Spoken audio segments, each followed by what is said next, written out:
அன்பான நேயர்களே, இடைவேளைக்கு முன்பாக பௌத்திர கட்டி எதனால் வருகின்றது, அந்த பௌத்திர கட்டியை போக்குவதற்கு நம் பாரம்பரிய மருத்துவத்தின் மூலம் எந்தெந்த பொருட்களை கொண்டு சரி செய்ய முடியும் என்பதை பற்றி பார்த்தோம். இப்பொழுது அந்த பொருட்களை கொண்டு ஒரு மருந்து தயார் செய்ய போகின்றோம். அந்த மருந்து தயார் செய்வதற்கு நாம் எடுத்து வைத்துள்ள பொருட்களின் அளவுகளை பார்க்கலாம்.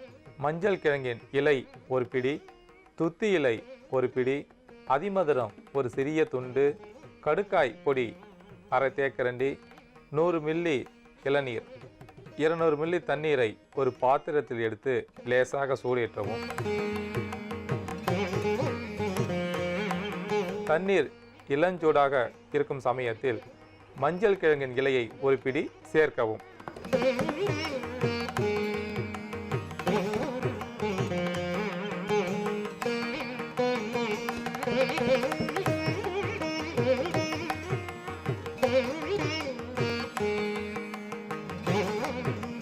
இப்பொழுது துத்தி இலை ஒரு பிடி சேர்க்கவும்.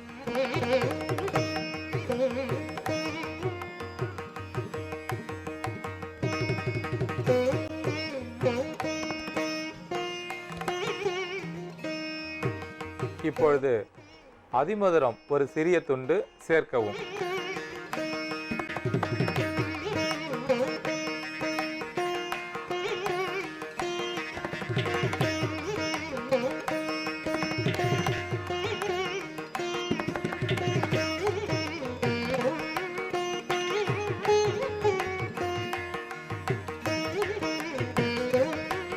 இப்பொழுது கடுக்காய் பொடியை சேர்க்கவும்.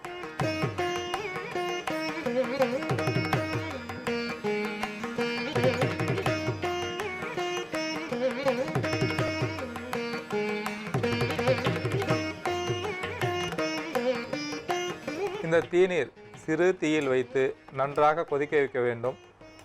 மஞ்சள் இலையில் உள்ள சத்துக்கள் அந்த நீரில் கலக்க வேண்டும்.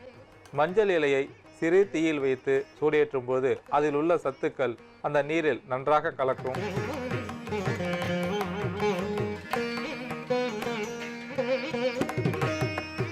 இந்த தீநீர் தயாராகிவிட்டது. இப்பொழுது ஒரு பாத்திரத்தில் வடிகட்டி எடுத்துக்கொள்ளவும்.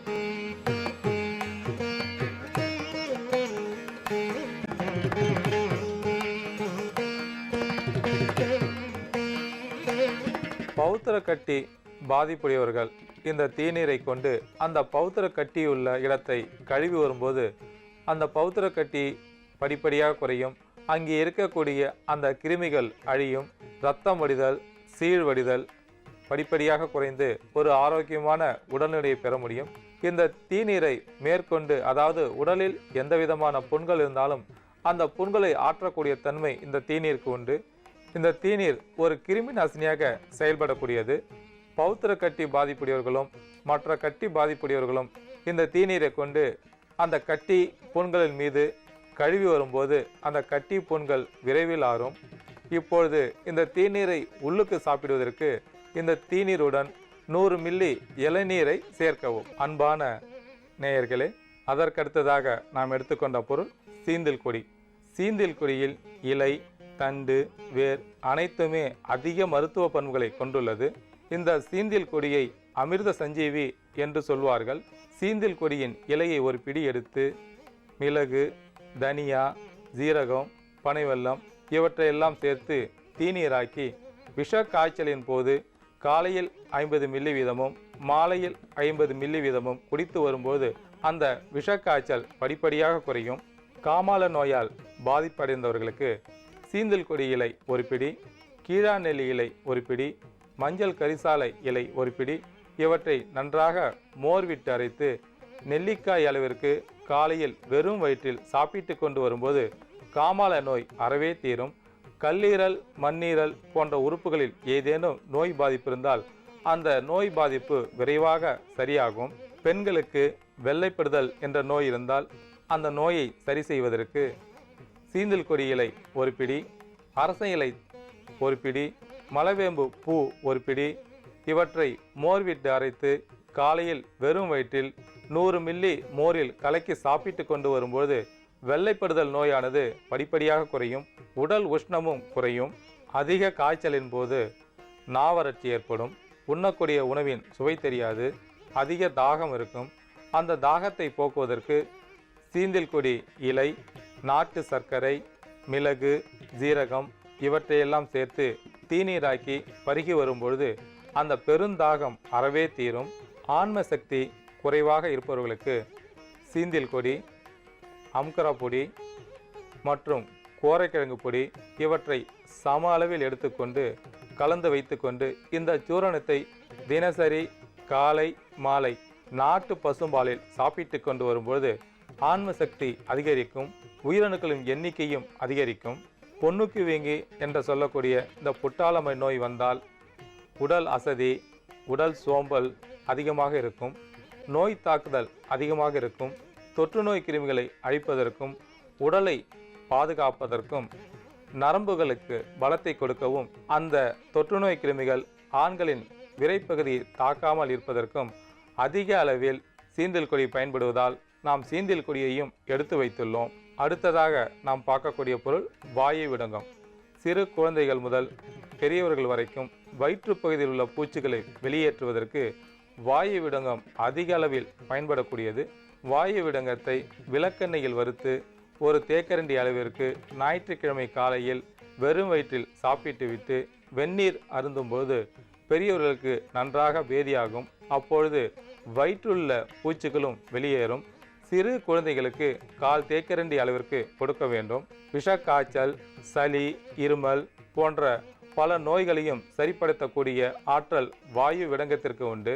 வாயு விடங்கம் தனியா, மிளகு, ஜீரகம், சித்திரத்தை இவற்றை தீநீராக்கி தேவையான அளவிற்கு நாட்டு சர்க்கரை சேர்த்து காலை மாலை 2 வேளையும் குடித்து வரும்போது விஷக்காய்ச்சல் விரைவாக தீரும். விஷக்காய்ச்சலால் ஏற்பட்டுள்ள பல பாதிப்புகளை இந்த மருந்தானது சரி செய்யக்கூடியது.